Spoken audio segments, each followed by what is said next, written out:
Olá, como vocês estão? Eu espero que estejam bem. Hoje nós vamos continuar a nossa série de aulas sobre o livro Um Novo Mundo, o Despertar de uma Nova Consciência, do autor Eckhart Tolle. Lembrando que estas aulas ficarão disponíveis por um período aqui no YouTube, mas depois elas irão lá para dentro do meu curso Pense Diferente, onde nós já temos várias outras aulas disponíveis. E caso você queira mais informações sobre o meu treinamento, eu vou deixar o link na descrição do vídeo.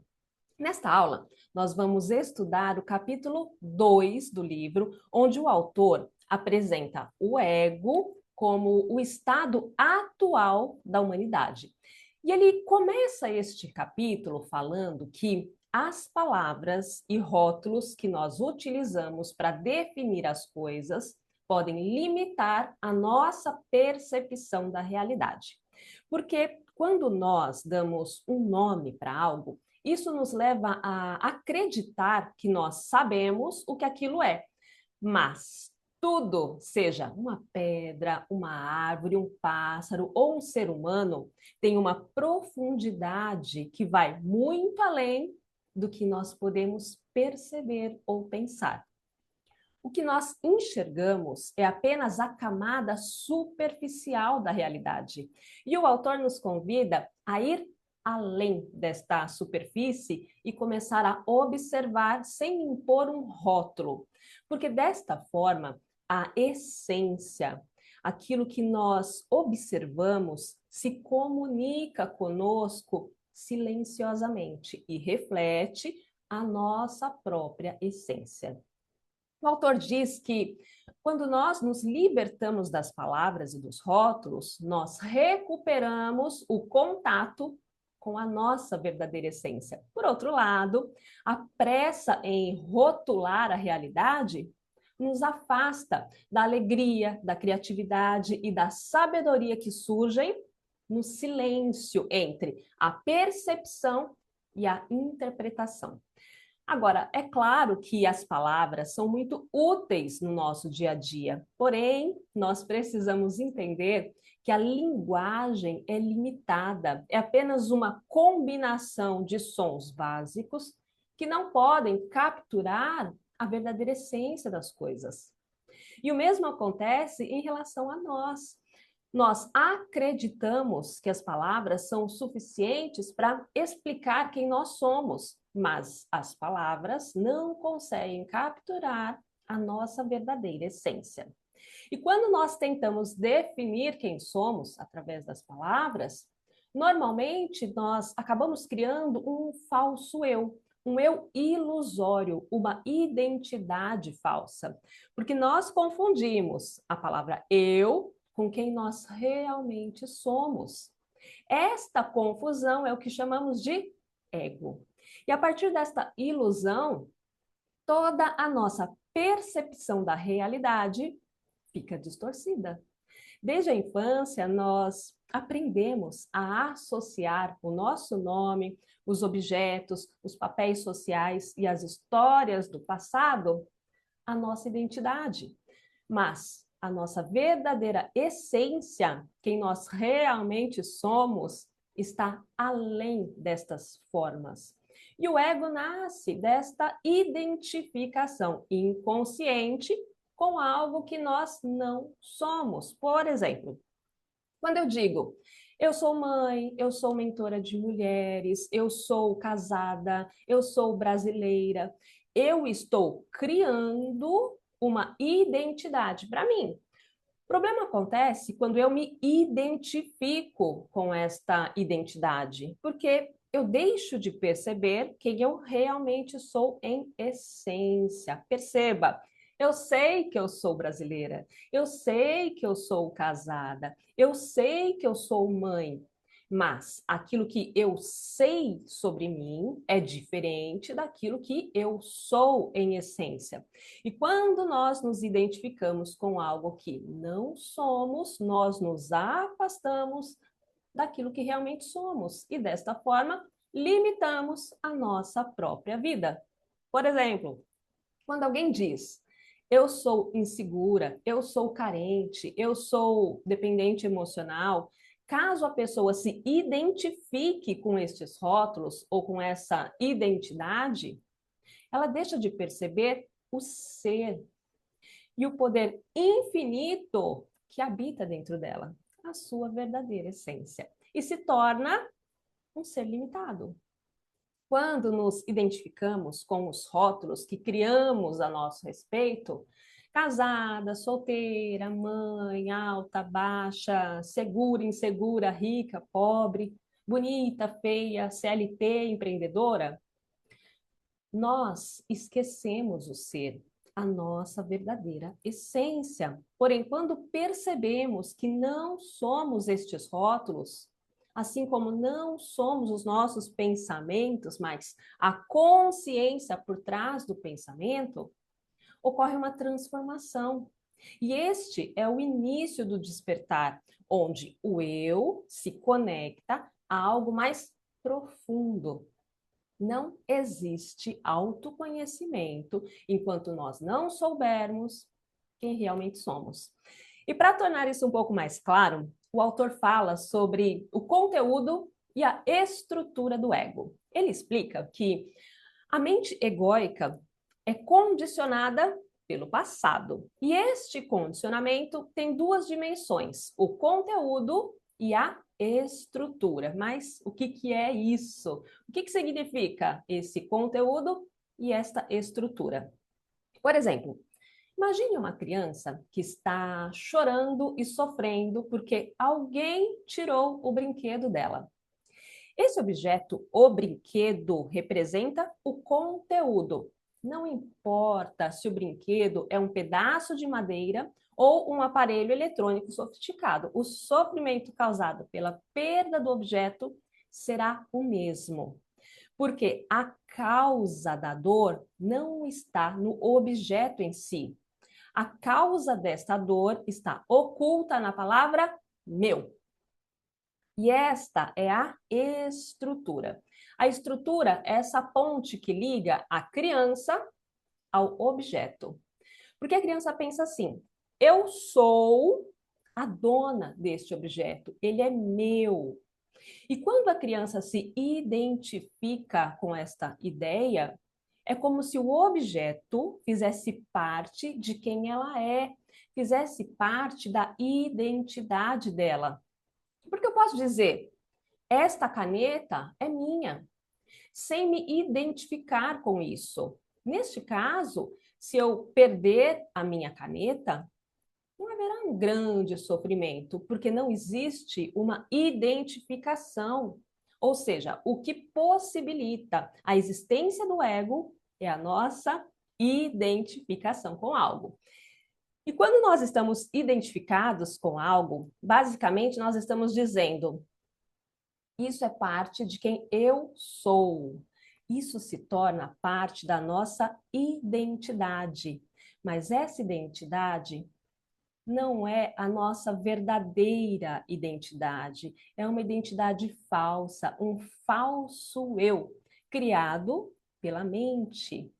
E como dito anteriormente, quando nós nos identificamos com algo que não somos, nós nos afastamos de quem realmente somos e limitamos a nossa própria vida. Isso começa lá na infância, quando dizemos meu brinquedo.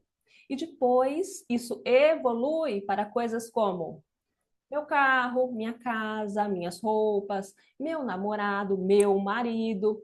Porque perceba, está tudo bem dizer eu sou casada, até porque eu realmente sou casada.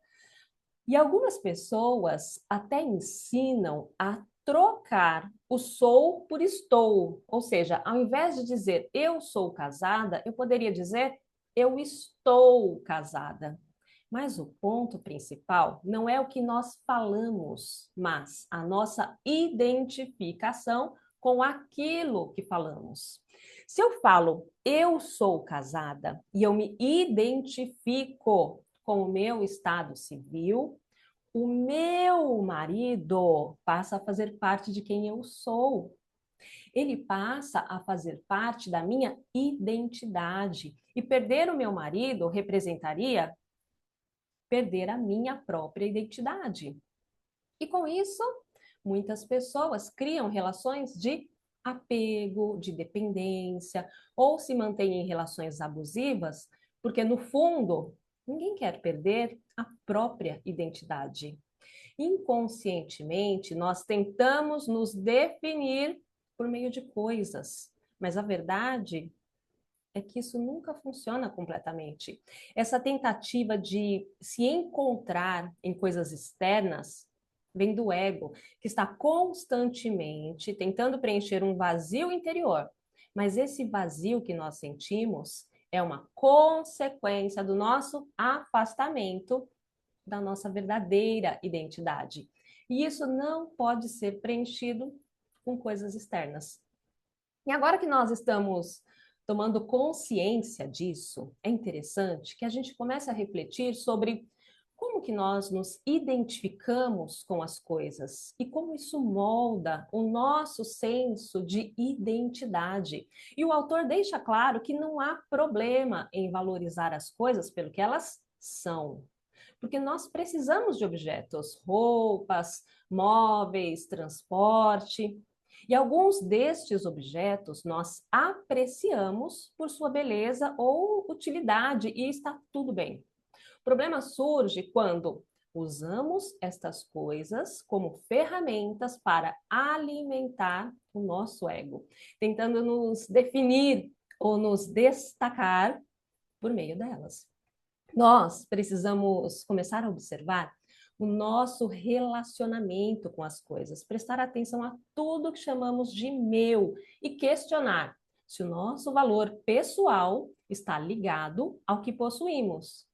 Será que as coisas que temos nos fazem sentir superiores? A falta delas nos faz sentir inferiores? Será que usamos os nossos bens para nos afirmar diante dos outros ou ficamos ressentidos quando alguém tem mais do que nós? Essa prática não é para julgarmos a nós mesmos, mas para nos tornarmos conscientes do que realmente motiva as nossas ações e nossa relação com o mundo material. Até porque o ego também tende a confundir ter com ser. Eu tenho, portanto, eu sou. O valor que o ego percebe em si mesmo está frequentemente atrelado ao valor que os outros lhe atribuem. Mas como se libertar desta identificação? O texto nos diz que a libertação ocorre naturalmente quando nós paramos de buscar o nosso valor nas coisas. O primeiro passo é simplesmente estar consciente do apego. Muitas vezes nós só percebemos que estávamos identificados com algo quando perdemos ou quando sentimos a ameaça de perdê-lo.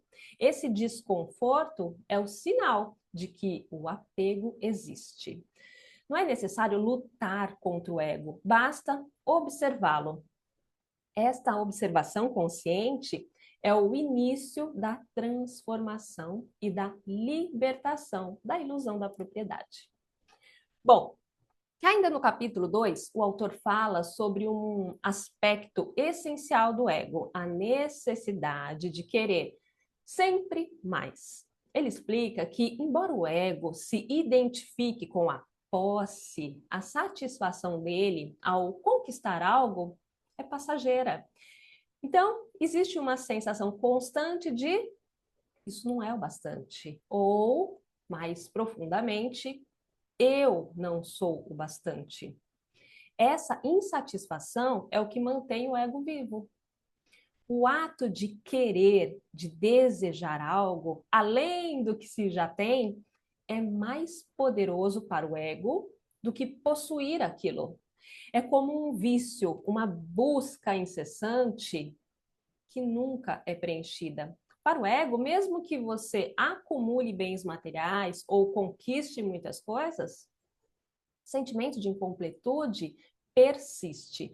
Esses pensamentos, eu quero, eu preciso, não é o bastante, não tem a ver com o que nós desejamos em si, mas com a estrutura do ego que perpetua a nossa insatisfação. E isso explica porque que, mesmo quando nós atingimos as nossas metas ou obtemos algo que pensávamos querer, a satisfação é temporária.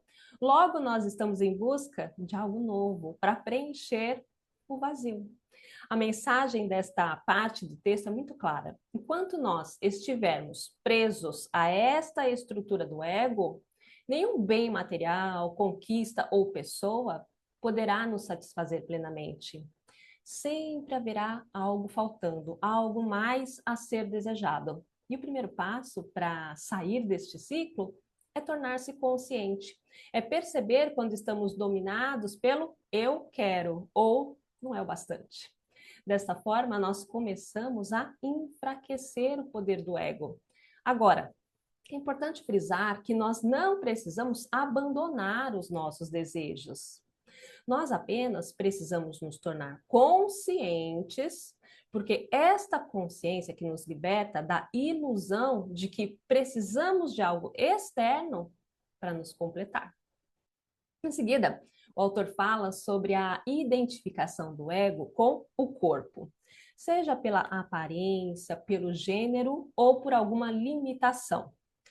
Uma forma de identificação muito comum é com a aparência física. Muitas pessoas baseiam o seu valor pessoal na beleza, na força ou no preparo físico do corpo. Por outro lado, quem se considera feio ou imperfeito também pode criar uma identidade negativa em torno desta percepção. A pessoa que está identificada com os atributos físicos inevitavelmente irá sofrer quando estes atributos desaparecerem. Afinal, uma hora ou outra, o corpo envelhece, a beleza vai embora e a saúde pode ficar comprometida. O nosso corpo físico é uma forma impermanente. Ele está destinado ao envelhecimento e à desintegração. Então, se eu acredito que eu sou o meu corpo, cedo ou tarde eu vou sofrer, especialmente com a chegada do envelhecimento ou com a perda de algum atributo físico. Isso não significa que nós temos que desprezar ou negligenciar o nosso corpo. Não se trata disso. Nós devemos valorizar o nosso corpo, sem vinculá-lo ao nosso valor ou à nossa identidade. Nós podemos cuidar do corpo, da nossa saúde, mas não podemos esquecer que ele é apenas uma forma transitória. Quando paramos de identificar o corpo como sendo o nosso eu, nós podemos enfrentar o envelhecimento, a doença ou a incapacidade sem que isso abale a nossa essência. Mas como que nós podemos superar esta identificação com o corpo? Nos conectando com a energia vital interna, o que o autor chama de corpo interior. Para acessar esta sensação, ele sugere um exercício bem simples. Primeiro, feche os olhos e leve a sua atenção para as mãos. Não pergunte para a mente se você sente algo, porque a mente provavelmente dirá que não. Em vez disso, apenas sinta. Com atenção, é possível perceber uma leve vibração ou um tremor, que é a energia vital presente ali. Depois de sentir as mãos, você pode expandir a atenção para os pés e gradualmente incluir o restante do corpo, até que tenha uma consciência global desta energia vital. O corpo interior não é apenas o corpo físico, mas um campo de energia que conecta a forma física ao que está além dela.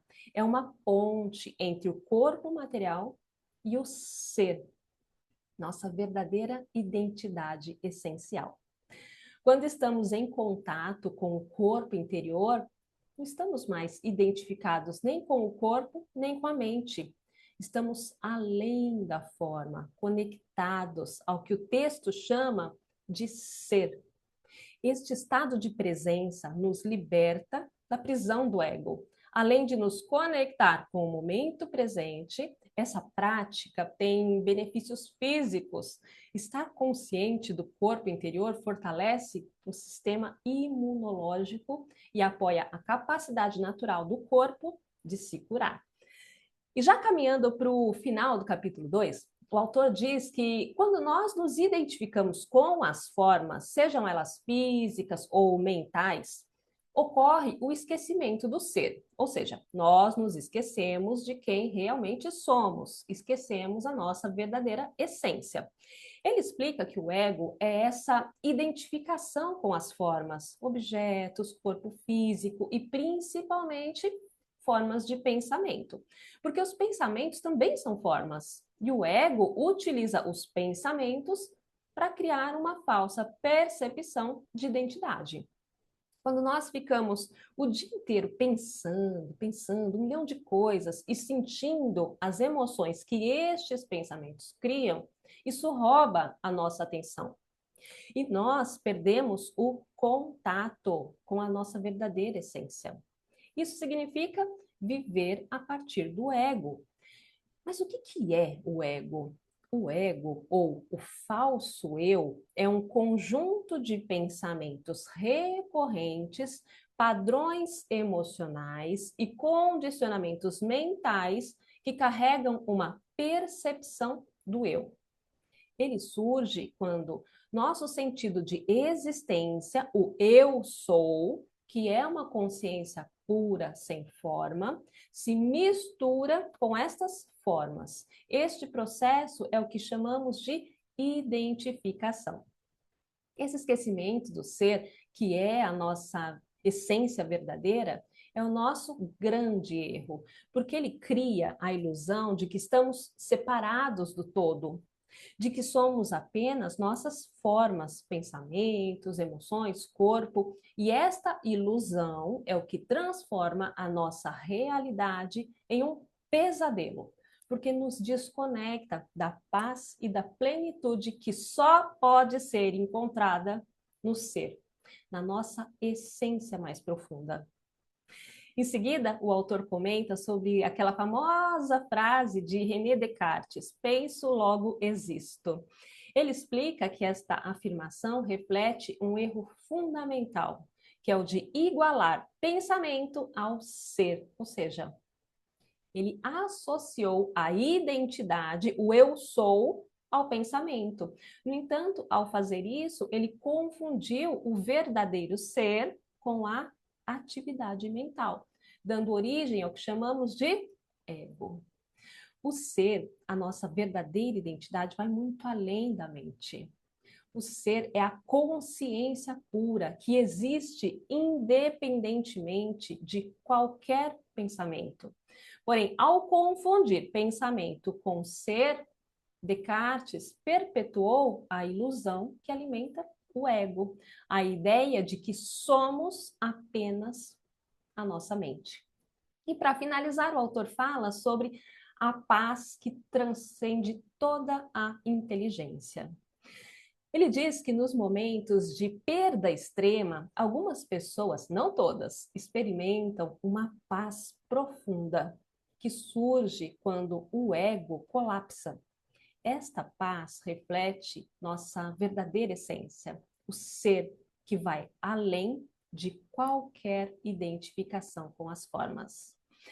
Aceitar plenamente as circunstâncias sem resistências abre espaço para esta paz transformadora.